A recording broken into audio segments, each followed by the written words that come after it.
नमस्कार सर, मी डॉक्टर अनिल कांबळे, संशोधन अभियंता, अपारंपरिक ऊर्जा स्रोत व विद्युत अभियांत्रिकी विभाग, डॉक्टर पंजाबराव देशमुख कृषी विद्यापीठ येथे कार्यरत आहे। पंजाबराव देशमुख कृषी विद्यापीठाने विकसित केलेलं सौर ऊर्जेवर चालणारे प्राणी प्रतिबंधक यंत्राबाबत आपणास माहिती देणार आहे। आपण हे बघितलेलं आहे सर की शेतकरी बंधूंना जंगली जनावरांचा फार त्रास होतो।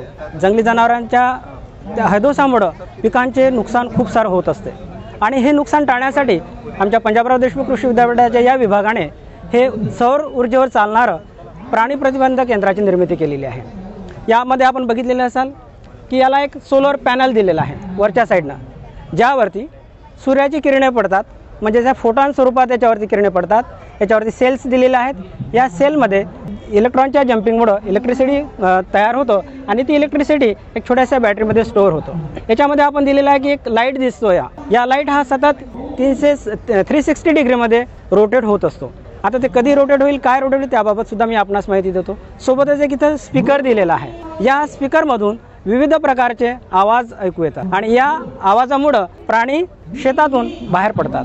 यामध्ये आपण बघितलं ते प्रत्येक 5.5 मिनिटाच्या अंतराने यातून ध्वनी निर्माण होत असतो। हा ध्वनी साधारणतः 10 सेकंदापर्यंत कंटिन्युअस राहत असतो आणि अर्ध्या किलोमीटर पर्यंतच्या रेंजमध्ये असलेला प्राणी तिथून तो बाहेर शेतामधून बाहेर निघतो। साधारणतः याची किंमत 5,800 म्हणजे 6,000च्या जवळपास आहे। आपण इथं बघितलं की याच्यावर रात्रीचा आपल्याला त्रास होतो, दिवसाकाळी तो कुणी ना कुणी आपल्या शेतामध्ये असते। जर आपल्याला याचं वर्किंग बघायचं असेल तर जर रात्र झाल्या म्हणजे की आपल्याला सूर्यकिरण मिळणार नाहीत। सूर्यकिरण मिळाले नाही तर याच्यावरती रात्र झाल्यानंतर याच्यावर किरण पडणार नाहीत आणि किरण पडले नाही तर काय होईल, ऑटोमॅटिक हा सुरू होऊन जाईल, म्हणजे साधारण 5:30 सुरू होईल। अशा प्रकारचे आवाज आपल्याला ऐकू येतील। कुत्र्याच्या आहेत, वेगवेगळ्या प्राण्यांच्या आहेत, त्याच्या सहाय्याने आत असलेलं जनावर बाहेर निघून जाईल।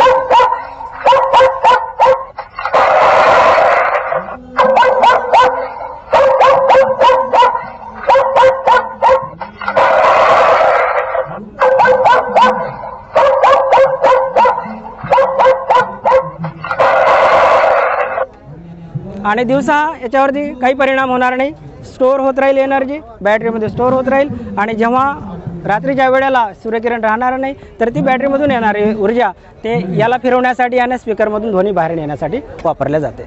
या उपकरणाबाबत आपल्याला काही माहिती लागल्यास किंवा आपल्याला हे उपलब्ध करून घ्यायचं असल्यास पंजाबराव देशमुख कृषी विद्यापीठाचा अपारंपरिक ऊर्जा स्रोत विद्युत अभियांत्रिकी विभाग आहे।